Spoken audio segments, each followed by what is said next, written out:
किसी गांव में करमचंद नाम का एक युवक रहता था। वह बहुत मेहनती था, लेकिन ज़्यादा मेहनत करने के बाद भी उसे उतना पैसा नहीं मिलता था। वह बहुत गरीब था। करमचंद काम पर जाता और कुछ पैसे लेकर आता, तभी उसके घर पर खाना बनता था। वह कुआं खोदने का काम किया करता था। एक बार एक बड़े जमींदार ने करमचंद से अपने खेत पर 5 कुएं खोदने को कहा।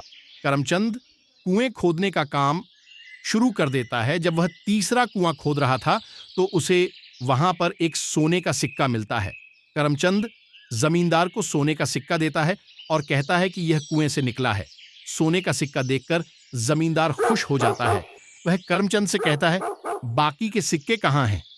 करमचंद कहता है, मालिक, कुएं से सिर्फ यही एक सिक्का निकला है। जमींदार कहता है कि तुम झूठ बोल रहे हो। लगता है तुमने बाकी के सोने को छुपा दिया है। मुझे पहले से ही पता था कि यहाँ पर सोने के निकलने की संभावना है। भला आदमी समझकर मैंने तुम्हें काम पर रखा था। जल्दी से मुझे बताओ, बाकी का सोना कहाँ है? नहीं तो मैं तुम्हारे घर को हथिया लूंगा। मैं तुम्हें 2 दिन का वक्त देता हूँ। उसके बाद मेरे आदमी तुम्हारे घर पर कब्जा कर लेंगे। करमचंद बहुत परेशान हो जाता है। निराश होकर वह घर पहुंच जाता है। 2 दिन बीत जाते हैं, लेकिन करमचंद सोने का इंतजाम नहीं कर पाता। जमींदार के आदमी आकर करमचंद से उसका मकान छीन लेते हैं और उसे और उसके परिवार को घर से बाहर निकाल देते हैं। करमचंद की पत्नी अपनी बेटी को लेकर मायके चली जाती है। करमचंद बहुत परेशान हो जाता है। निराश और हताश वह जंगलों की ओर निकल पड़ता है। वह जंगलों में बहुत दूर निकल आता है। थक कर वह एक पेड़ के नीचे बैठ जाता है। तभी उसे एक आवाज सुनाई देती है।